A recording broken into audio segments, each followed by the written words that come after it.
Gracias, hermano Antonio. Vamos a comenzar nuestra administración en esta ocasión en el libro de Romanos, capítulo 1 y verso 16.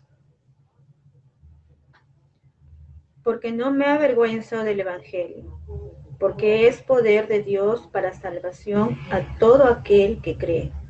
Muy bien. Cuando nosotros leemos esta porción de la palabra, el apóstol define la gracia como el Evangelio. Más adelante va a hablar del Evangelio de la gracia. Y dice que el Evangelio es poder de Dios para salvación para todo aquel que cree. Ahora yo quiero que usted intercambie la palabra y diga, la gracia es el poder de Dios para salvación para todo aquel que cree. Entonces la gracia no es la permisividad, el consentimiento para que usted siga viviendo en pecado, sino el poder, la potencia, la capacidad para poder vencer todas aquellas cosas que antes suponían sobre nosotros un señorío. Cuando el Señor habló con Adán y Eva y le dijo que podían comer de todo árbol del huerto menos, ¿no?, del árbol de la ciencia del bien y del mal. Y en el medio del huerto, en el centro, indicando el eje que todo lo mueve, alrededor del cual todo gira, había dos árboles. Uno de ellos era el árbol de la vida y el otro era el árbol de la ciencia del bien y del mal. El Señor no nos prohibió, no le prohibió a Adán comer del árbol de la vida. Pero como dice el libro de Isaías 53, no había en él parecer ni hermosura para que no le deseemos.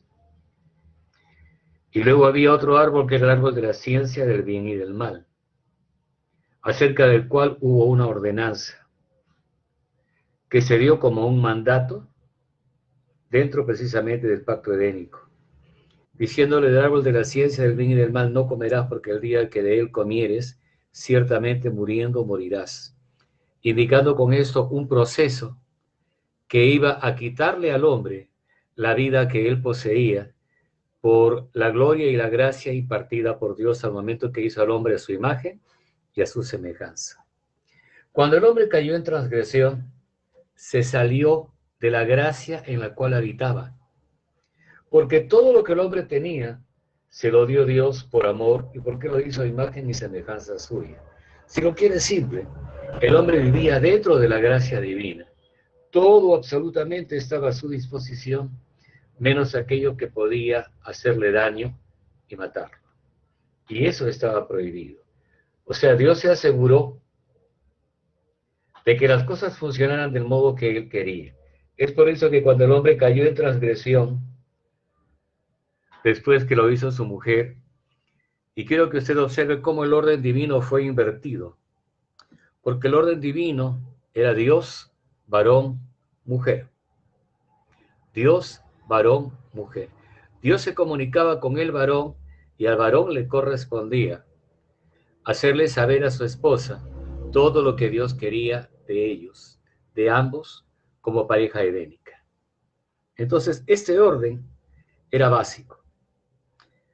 Debido a la intromisión satánica, el diablo buscó entre los animales alguien que pudiera servirle para su propósito, para poder tomar contacto con la mujer primero y después con el varón. ¿Por qué hizo esto? Porque él buscaba los puntos vulnerables. Primero habló con la serpiente, con un ofidio, y la palabra en hebreo es noishash, que significa uno que brilla. Y recordamos, como dice Pablo ahí en 2 Corintios, que el diablo se disfraza como ángel de luz. Y una de las cosas que tiene precisamente la piel de la serpiente es brillantez. Y la Escritura dice que la serpiente, habló con la mujer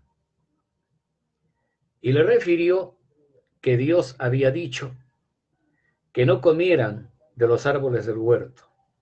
Ahora, ¿por qué hizo esto el diablo o la serpiente? Primero indujo al ofidio porque era el nivel más bajo y más arrastrero y arrastrado de todos los seres que existían. Y Él siempre se va a mover precisamente por allí, buscando puntos vulnerables. Y recuerde usted que este ofidio posee una forma alargada y tiene una lengua bífida. Es una lengua que termina como en una Y o una Y, indicando que hay sí y no, bueno, malo, positivo, negativo, y que tú puedes elegir lo que tú quieres, o dar a entender una supuesta verdad que tiene doble filo. Puede ser como no puede ser. El apóstol Pablo, entrando al análisis de la cosa, él refirió acerca de un viaje que tenía que hacer y dijo, es para que en mí habite el sí y el no, y él dijo que en ninguna manera, porque las promesas de Dios, vamos a buscar 2 de Corintios, capítulo 1 y verso 20.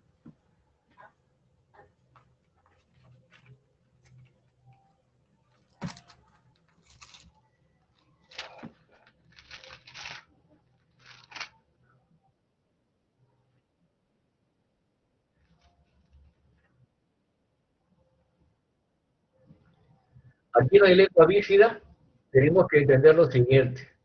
Dice que en él son sí y amén. El sí es de aprobación y el amén que así sea. Hola, el sí es tu aprobación a lo que Dios ha dicho y tu deseo de que eso se afirme. Y al momento que esto se duplica, sí y amén indica sí de principio a fin. Es un sí continuado, es un sí perfecto que permite que se refrende lo primero que se dijo. ¿Qué fue lo primero que se dijo? Sí. En Jesús todo es sí y amén. Esto es aprobado por Dios, número 1. Número 2, se confirma que así sea. Entonces, la gracia tiene esa peculiaridad. Escuchaba a una hermanita, hablaba con el hermano Sid, y le decía cosas que ella había soñado, que se vio bailando con el Señor Jesús, que ella era la novia, etc., etc. Y en un momento ella refirió de que habían mentiras que los creyentes habían creído en muchos lugares. Eso de salvo, siempre salvo. Esa expresión salvo, siempre salvo, tiene que ver con criterios, ¿no? Y uno de ellos es que la salvación se pierde. Ahora, para que la salvación no se pierda, tú tienes que cuidarla. Entonces podríamos decir que no se trata de salvo, siempre salvo, sino salvo, nunca salvo. Salvo está para verse. Salvo puede perderse. Salvo que no pasen estas cosas. Entonces, esto desdice la obra perfecta del Señor Jesucristo. Da a entender que lo que el Señor Jesús hizo en la cruz del Calvario no es suficiente. Y eso es herejía. Eso es anatema. Eso es lo opuesto a lo que el Señor prometió, porque en el Señor Jesús no hay un sí y no. Eso lo puedes ver en el maligno. Eso lo puedes ver en la hipocresía. Eso lo puedes ver en una persona chueca o torcida, que no va a ser honesta con lo que dice. Eso tú no lo encuentras en Dios. Porque es imposible que Dios mienta. Y como dijo Gabriel, no hay imposibles para Dios.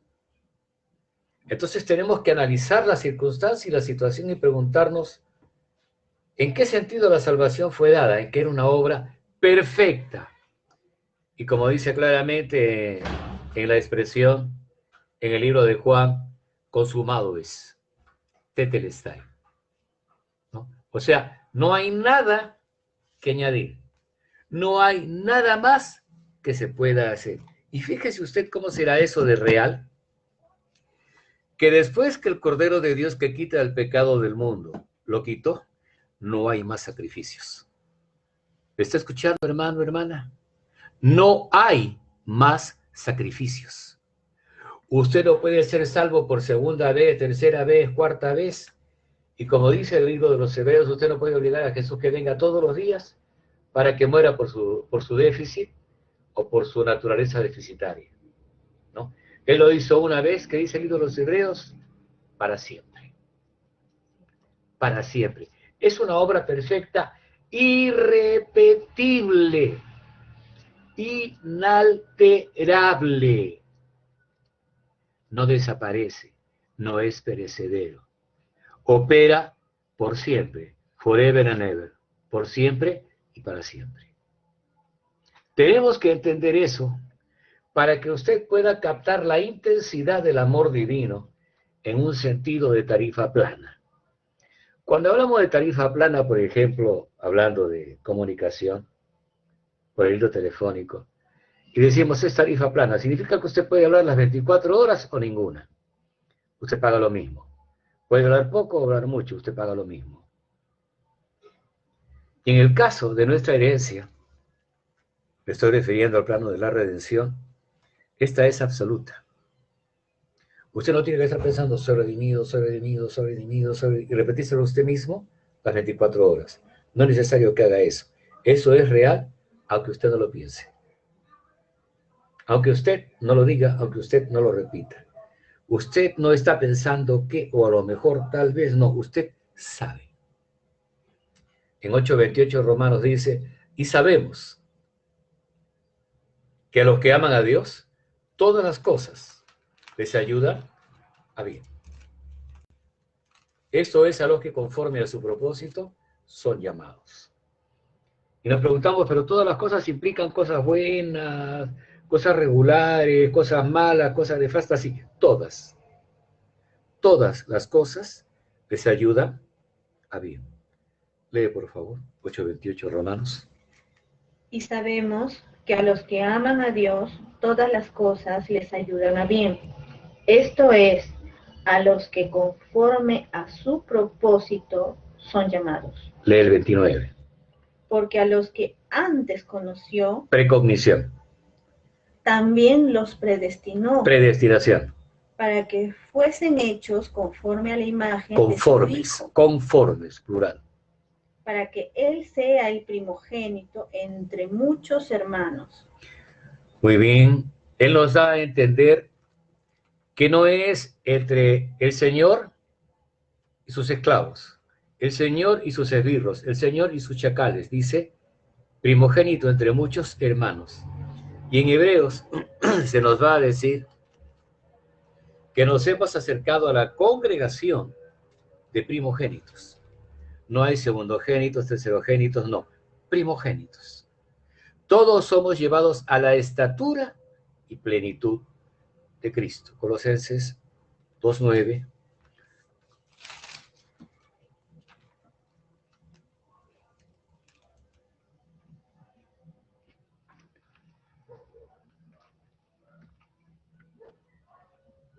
Si lo tienes, Antonio, dale lectura, por favor.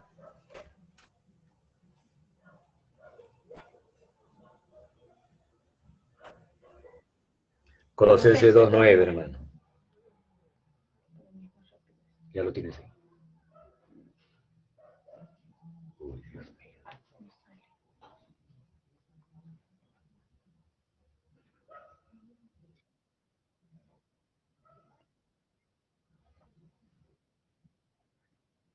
Yo quiero que usted analice ese verso que dice, porque en él, se refiere a Jesús, habita corporalmente, indicando que dentro de ese cuerpo definido que el Señor tenía, habitaba toda la plenitud de la deidad. Cuando usted es niño, hay que advertirle muchas cosas, y dice la Escritura que tiene usted que estar bajo tutores y curadores hasta que llegue a alcanzar el plano de la madurez. Tiene que pasar usted de nepios, ¿no?, a juicios. Esto es ser colocado como un hijo. Cuando nosotros somos niños, no diferimos en mucho de los esclavos, aunque seamos señores de todo. ¿Por qué? Porque todavía tenemos que ser orientados y tenemos que ser llevados y elevados a una posición en la que podamos alcanzar nuestra herencia. Cuando usted entiende todo ese panorama y dice, porque en él, en Jesús, habita corporalmente toda la plenitud de la deidad. O sea, nada le falta al Señor Jesús, número uno. Número dos, Él nos va a decir en Juan, viene el príncipe de este mundo y Él no tiene nada en mí. ¿Lo está escuchando? Viene el príncipe de este mundo y Él no tiene nada en mí. O sea, ¿qué tiene el diablo? Nada. ¿Qué tiene Jesús? Todo. ¿Qué obtiene usted cuando recibe a Jesús como su Señor y Salvador personal? Todo. La plenitud. Y va a ser llevado de nepios a jubios, esto es, de niño a teleios, joven y adulto, jubios, para que usted alcance la plenitud de los que tienen la herencia. Antonio, búscame 26, 18 de Hechos, por favor.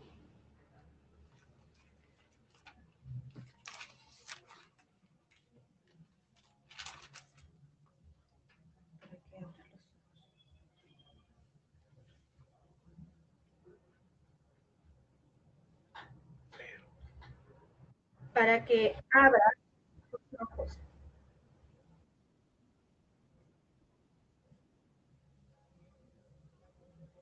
Sigue.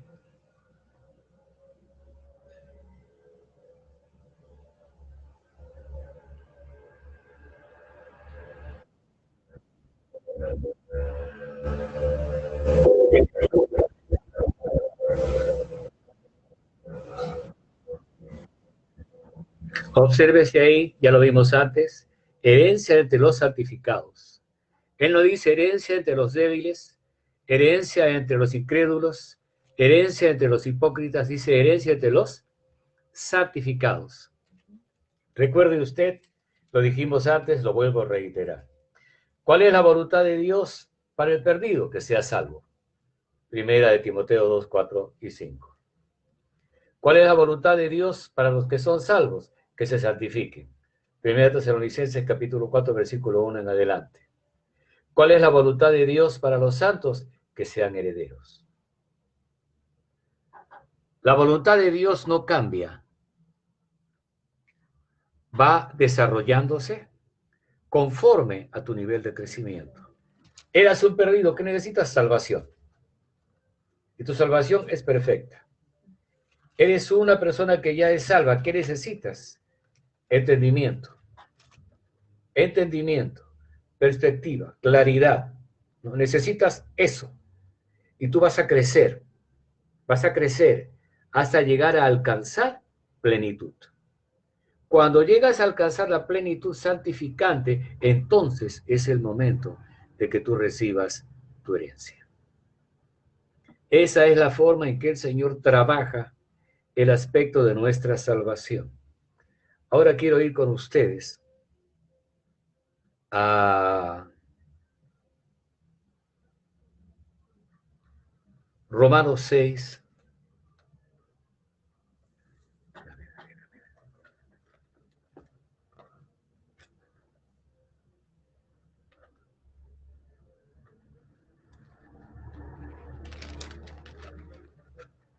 O perdón, 8, hermanos, disculpen ustedes, 8.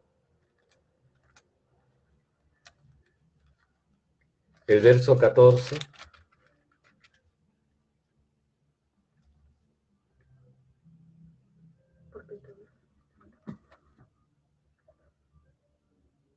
Porque todos los que son guiados por el Espíritu de Dios, estos son hijos de Dios. Observe, por favor, este hecho. Todo lo que son guiados por el Espíritu de Dios, esos son hijos de Dios. Algunas personas, y hay movimientos espirituales de iglesias convencionales, que consideran el aspecto de recibir a Jesús como lo más alto, lo más glorioso y lo perfecto. Y ahí termina todo. Sin embargo, el Señor hizo que viniese el Espíritu Santo, el cual nos adornó de dones y es el productor del fruto que tenemos que llevar. Analizaba con el pastor Antonio y le decía, en el contexto creativo, Una paloma tiene un cuerpo fusiforme, tiene 2 alas, una cola, una cabeza con ojos orbiculares. Se le llama orbiculares porque están puestos como una especie de pequeña esferita en los orificios y ellos son capaces de ver en 360 grados. Arriba, abajo, al medio, al costado, adelante, encima, etc. Por eso se llama orbiculares, porque es una órbita prácticamente la que desarrolla. Ahora, cuando usted comienza a ver sus plumones, va a notar que en el ala derecha tienen 9 plumones.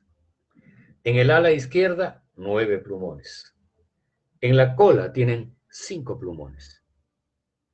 Dentro de lo que es su cuerpo, tienen 7 saquitos aéreos, que son lo que le permite volar. En el área numerológica, 9 representa dones y frutos. 5 representa la gracia de Dios y el ministerio quíntuple o apostólico de profetas, evangelistas, pastores y maestros. Y 7 significa perfección. Por favor, si usted suma 9, lado derecho, con lo que son los dones espirituales, lado izquierdo, ¿no?, con lo que es el fruto, la cola, indicando la guianza espiritual, porque es lo que orienta al ave para ir a la derecha, a la izquierda, arriba y abajo, ¿no? Y los saquitos aéreos que permiten que ella vuele.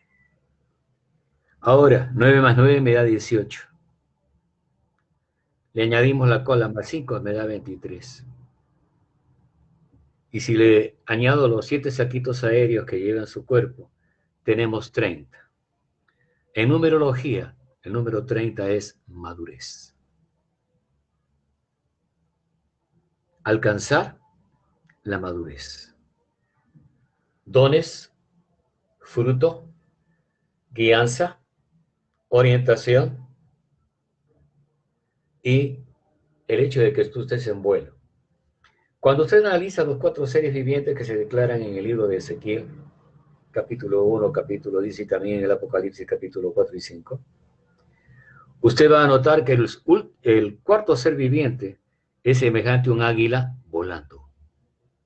No es un águila en un monte escarpado, en una rama, no. Es un águila volando.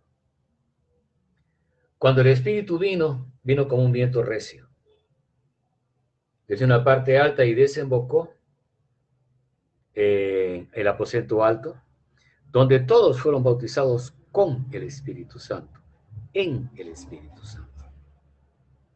Y todos comenzaron a hablar en otras lenguas según el Espíritu les daba que hablasen, que era la confirmación física, audible, de algo que había acontecido con ellos, y tenían sobre sus cabezas unas flamitas de fuego que indicaban que algo proveniente de Dios, era un elemento purificador, había llegado hasta ellos e iba a señorear sobre sus vidas.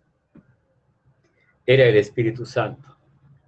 Cuando un leproso era limpiado, se colocaban en su lóbulo derecho el dedo pulgar derecho y el dedo pulgar del pie, que llamamos comúnmente el dedo gordo, sangre y aceite. La sangre indica redención, el aceite implica unción. Eso se hacía con el sacerdote. Usted tiene que ser redimido primero y bautizado después. Cuando esto pasa, usted recoge la bendición. Las primeras 3 fiestas están casi muy unidas. Día 14, día 15 y día 17 del mes de Nisan o Abib, ¿no?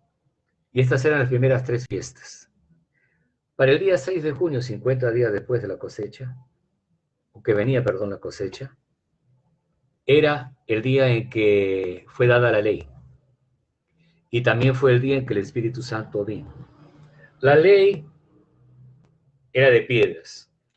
4 mandamientos en una y 6 mandamientos en la otra. Los primeros 4 eran tu relación vertical con Dios. Los otros 6 eran tu relación horizontal con tus hermanos en Cristo. Esta era la forma, pero estaba colocada en piedras. Y esto tenía el Señor que colocarlo en corazones. Para esto apareció el Espíritu Santo, el mismo día que fue dada la ley, 1500 años después. Y lo que antes eran obligaciones onerosas y hasta cierto punto imposibles de cumplir, ¿no? El Espíritu viene y te las da así, con manos abiertas. Te dice, esto es tuyo. Muy bien, Señor, eso es mío. ¿Qué quieres que haga? Déjame hacer. Déjame hacer que estas cosas que yo te estoy dando logren un efecto en ti. ¿Qué quieres que haga? Cédete a mí. Permíteme que yo te oriente, que yo te guíe, que yo te lleve, ¿no?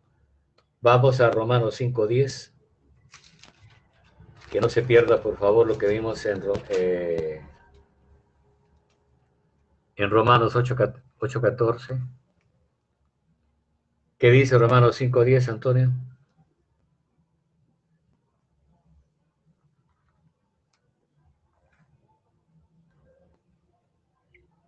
Okay.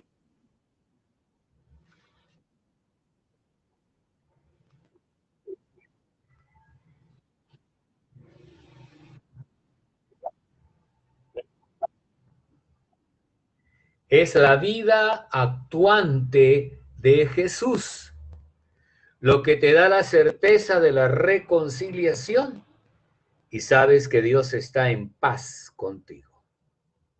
Dios no está enojado contigo. Dios le quita a Satanás su poder para acusarte y Dios te da a ti paz interior. Hay una respuesta para Dios. Su justicia está satisfecha. Hay una respuesta para el diablo. Ya no tienes derecho sobre mi hijo. No estás bajo la ley, sino bajo la gracia. Y por último, hay un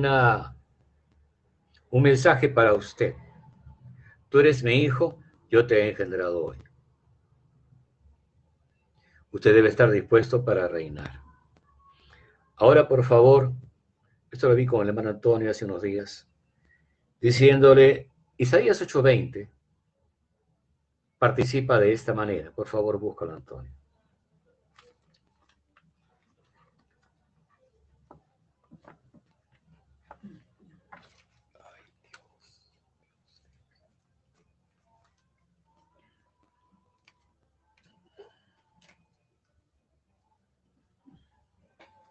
A la ley y al testimonio. Si no dije. Muy bien. Hay dos cosas en las cuales tenemos que pensar. Una es la ley, y la ley implica la santidad divina aplicada al plano relacional de Dios con el hombre y del hombre con otros hombres. A la ley y al testimonio. Si no dijeren conforme a eso, no les ha amanecido. Quiero que vayas conmigo otra vez a Romanos 8:14.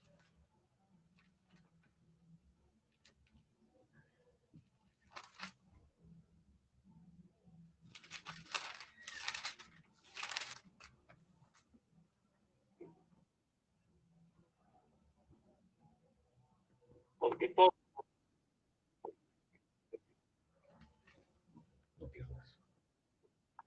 No pierdas Romanos 8.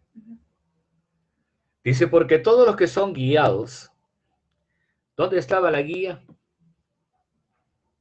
En la paloma, en la colita. 5 plumones.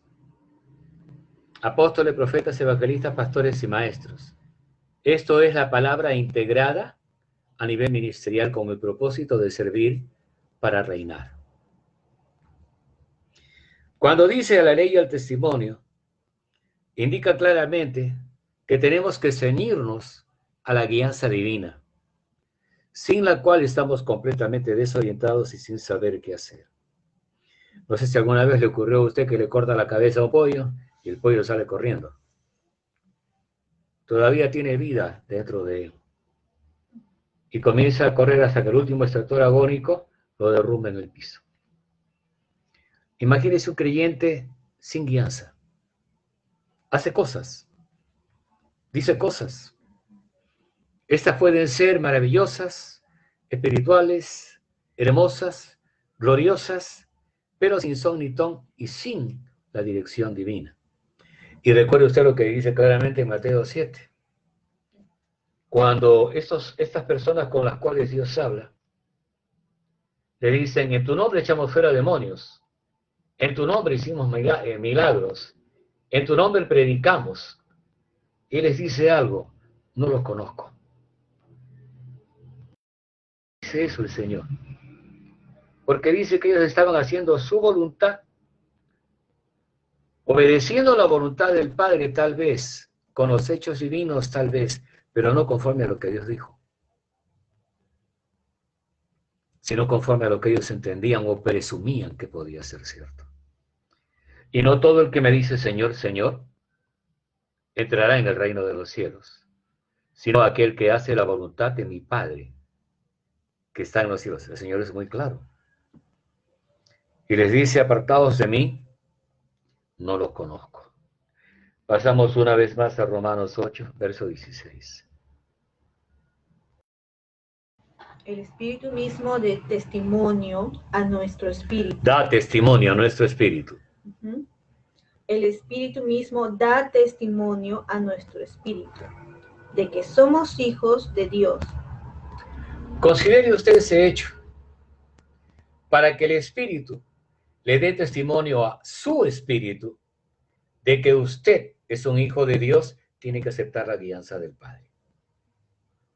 Y ojo que el testimonio del Espíritu no es al alma, no es al cuerpo, es a su espíritu.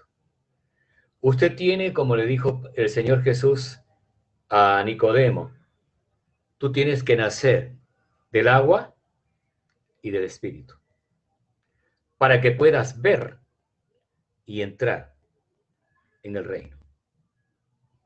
El creyente que no lo ve, piensa que no tiene necesidad del reino. Pero lo que Dios ha restituido en usted al momento que lo redimió fue el reino. Porque Dios es Rey de reyes y Señor de señores. Hay un rey que está por encima de todos los reyes, ese es Cristo. Pero los demás también gobernamos con Él. ¿Por qué tenemos que gobernar por Él? Porque no estamos bajo la ley, sino bajo la gracia. Y la gracia está por encima de la ley. Si usted observa, en los dos muebles que están presentes en el tabernáculo, en el lugar santísimo, algunos dicen, hay un solo mueble. No, hay dos, que están unidos, y uno es el arca del pacto, y el otro el propiciatorio. ¿Dónde está el propiciatorio? ¿Debajo del arca? ¿En medio del arca? No, sobre el arca. Está más alto. ¿Dónde está la ley? Debajo del propiciatorio. Dentro de... Y desde el punto de vista histórico y profético, usted va a encontrar que hay tres cosas básicas. Hay un recipiente que contiene el maná. Están las tablas de la ley y la vara de Aarón que reverdeció. Lo primero es la divina provisión. Lo segundo es la santidad divina. Y lo tercero es la vida de resurrección. ¿Qué necesita tu cuerpo? Maná. ¿Qué requiere tu corazón? El régimen divino como actuante, santificante y promotor de las cosas divinas a través de la guianza del Espíritu Santo. ¿Y qué es la vida de resurrección? Indica el hecho de nunca más morir. Según Lucas capítulo 20, versículo 30. Uno se pone a pensar en esto y volvemos otra vez a Romanos 8, 16 que dice, El Espíritu mismo da testimonio a nuestro espíritu de que somos hijos de Dios. No dice que fuimos, no dice que seremos, dice somos. ¿En qué tiempo está eso? Presente. En tiempo presente, somos. El Espíritu mismo da testimonio a nuestro espíritu de que somos hijos de Dios. Esa es mi realidad vigente, efectiva, actuante, consolidada, firme. Eso es lo que yo he recibido. Soy lo que dice que soy, la Biblia. Tengo lo que dice que tengo, la Biblia. Puedo hacer lo que dice que puedo hacer, la Biblia. Dijimos a la ley y al testimonio. ¿Cuál es en todo caso la ley? Indica todo aquello que es santificante. ¿Y cómo me santifico yo según lo que está escrito en Romanos 8:14? Dejándome guiar por el Espíritu. ¿Qué es lo que yo llego a captar y a entender de esta visión? Que los que son guiados, orientados por el Espíritu Santo de nuestro Dios son hijos de Dios. Esa es la certeza de la esperanza. La plena convicción de que aquel que Colosenses 2:9 define, ¿no? Como aquel en el cual habita corporalmente toda la plenitud de la deidad, ¿no? Y el verso 10 de Colosenses 2, ¿qué dice, Antonio?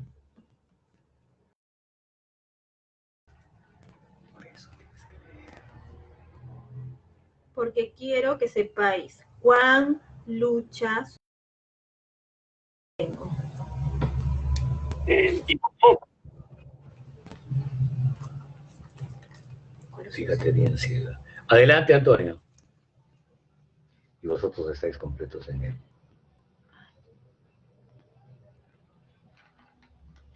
y vosotros estáis completos de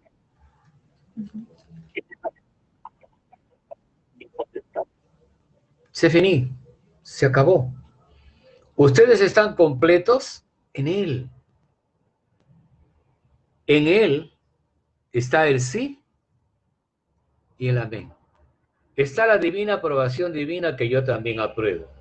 Y mi deseo de que lo que Dios dijo que había de ser se pueda realizar en mí. 1:6 Filipenses, por favor, Antonio.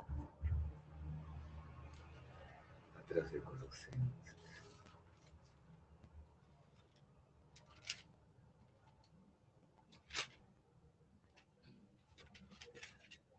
están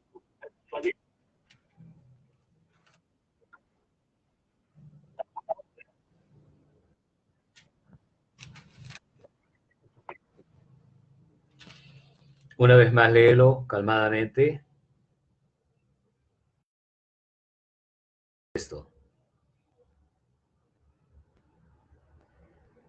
Léelo, Antonio, por favor. persuadidos de que la buena La perfeccionará. Tenemos que entender, ¿Dios empezó en nosotros una buena obra? Sí. ¿Lo dejó ahí? No. La perfecciona. La perfecciona. La perfecciona. Hasta que nos encontremos con el Señor.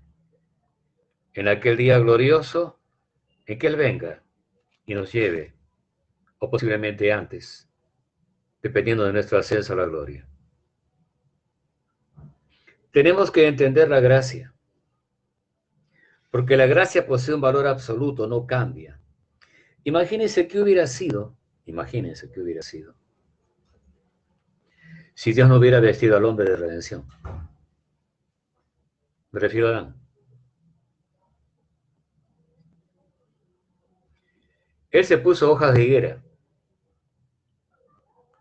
y se olvidó de cubrirse la parte posterior. Solamente se cubrió los genitales delanteros, indicando que su vergüenza seguía expuesta. Y notamos que cuando una persona es cínica, se envuelve de muchas excusas. Se viste de esto, de aquello, de lo otro, como un camaleón. Pero esa no es la respuesta ante Dios. Había culpa. Y la culpa trajo muerte. Y el Señor tomó, me imagino que un par de corderos, y los sacrificó ante los ojos de Adán y de Eva. Y tomó de sus pieles para cubrirlos. Porque sin derramamiento de sangre no se hace remisión, 9:22 Hebreos. Ellos entendieron la figura y comprendieron que si el sacrificio no era cruento, no había posibilidad de redención. Fue por eso que cuando Caín trajo pues su ensalada, con lo mejor de las verduras que tenía, emulando a Adán como agricultor en la tierra, no entendió que no sería el trabajo de sus manos, su esfuerzo, lo que iba a permitir que él fuera restituido delante de Dios. Y cuando Caín se enojó contra su hermano y pensó en matarlo, Dios le dijo, si bien hicieres no serás enaltecido. Esto es, le daba la opción. Si te arrepientes y me traes un sacrificio conforme a lo que yo he pedido, te aceptaré. Si no lo haces así, no lo haré. Caín ya no estaba pensando en si Dios lo aceptaba o no. Caín estaba pensando en deshacerse de su hermano para ser el favorito divino. Y muchos tienen esa impresión. Por eso tienen que comprar su redención, comprar su sanidad, pagar con esfuerzos, con billetes y monedas, y la oración de terceros, porque él siente que él no es justo. ¿Por qué siente eso? ¿Por qué se autocondena? Vamos a 8:1 Romanos, y aquí quiero concluir.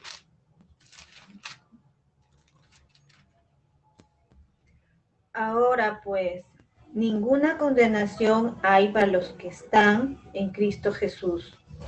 Ahí vas. El versículo termina y el otro es una adición del versículo 4. Ahora pues, ninguna condenación hay para los que están en Cristo Jesús. Leemos el 2.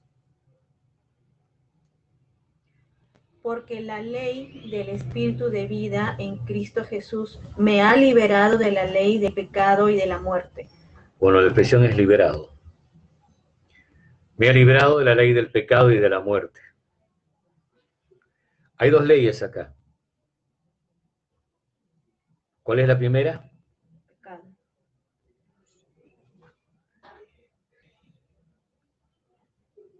Porque la ley del Espíritu de vida de Cristo Jesús. En Cristo Jesús. En Cristo Jesús.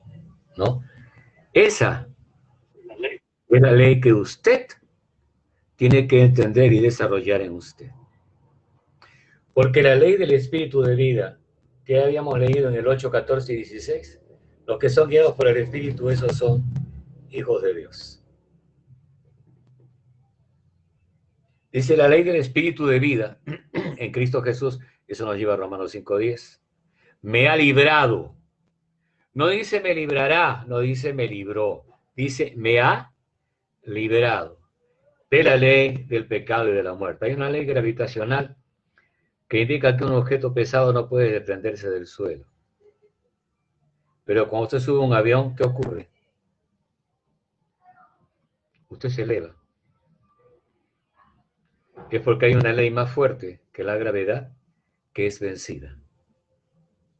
Y usted puede ser elevado en una nave que pesa toneladas y que es capaz de crear debajo de sí una corriente que lo va a mantener a flote durante mucho tiempo, durante un gran trayecto. ¿No? Semejante a esa es la ley del Espíritu de vida en Cristo Jesús, que nos ha librado de la ley del pecado y de la muerte. ¿Qué hace el pecado? Condena y mata. ¿Qué hace la ley del Espíritu de vida en Cristo Jesús? Imparte vida, imparte sustancia, imparte justicia.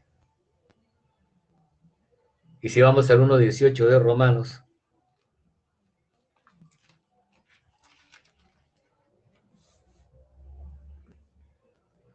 porque la ira de Dios se revela desde el cielo contra toda impiedad e injusticia de los hombres que detienen con injusticia la verdad.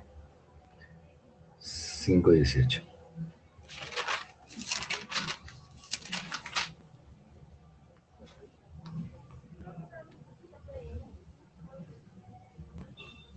Así que, como por la transgresión de uno vino la condenación Adán. a todos los hombres, de la misma manera, por la justicia de uno vino a todos los hombres la justificación de vida. Porque así como por la desobediencia de un hombre, los muchos fueron constituidos pecadores, así también por la obediencia de uno, los muchos serán constituidos justos. Cuando usted medita sobre eso, lo que hizo Adán fue definido, pero no definitivo. Definido en el sentido de que él nos contaminó con el pecado y nosotros nacemos con esa proclividad. Pero cuando el Señor Jesús dio su vida por nosotros, Él hizo algo muy definido y definitivo, que tiene valor por todo el tiempo de nuestra peregrinación, por las edades de las edades. Ahí está ubicado usted. Ahí estoy ubicado yo. Ahí estamos ubicados todos nosotros. Usted está dentro de los límites de la gracia. El diablo no le puede tocar. El diablo acusa, déjelo que acuse. Usted ya recibió de parte del Señor la total absolución. Y por el principio de cosa juzgada, nadie puede ser juzgado dos veces por un mismo crimen o por un mismo delito. Eso es anticonstitucional, antiético, antijudicial. Entonces yo no puedo ser acusado por los pecados pasados, presentes y futuros que el Señor borró de mi existencia. Y así como dice en el libro de Isaías, yo los hice, yo los creé, y hasta la vejez, hasta las canas los soportaré. El Señor se reta a sí mismo, no a usted. Él lo va a hacer. Él se ha comprometido. Y le dice allá en Génesis 28, Jacob, no te dejaré hasta que haya hecho contigo lo que yo quiero. Considere esa promesa. No te voy a dejar hasta que haya hecho contigo lo que yo quiero. Señor, ¿qué es lo que quieres? Hacerte un heredero. Ese es mi afán. Ese es mi esfuerzo, hacerte un heredero. Lo voy a hacer. Ese es el compromiso divino. Quédese con esa esperanza gloriosa en su mente y en su corazón. Y cada vez que usted caiga de una manera oprobiosa, vergonzosa en algo, considere lo que Dios ha dicho de usted en 2 Corintios 5:21. Al que no conoció pecado, por nosotros lo hizo pecado, para que nosotros fuésemos hechos justicia de Dios en él. Un trueque. Jesús se llevó mi pecado y mi condenación, mis enfermedades, mis dolores, fallas, mi estulticia, mi necedad, si lo quieres, mi estupidez. Y me dejó su justicia. A eso es a lo que le llamamos la justicia de Dios. No es la justicia que usted obtiene, sino la justicia que Dios le imputa, que Dios argumenta y dice que usted posee por gracia divina. En esa justicia nos quedamos y allí somos bendecidos. Que Dios les bendiga abundantemente.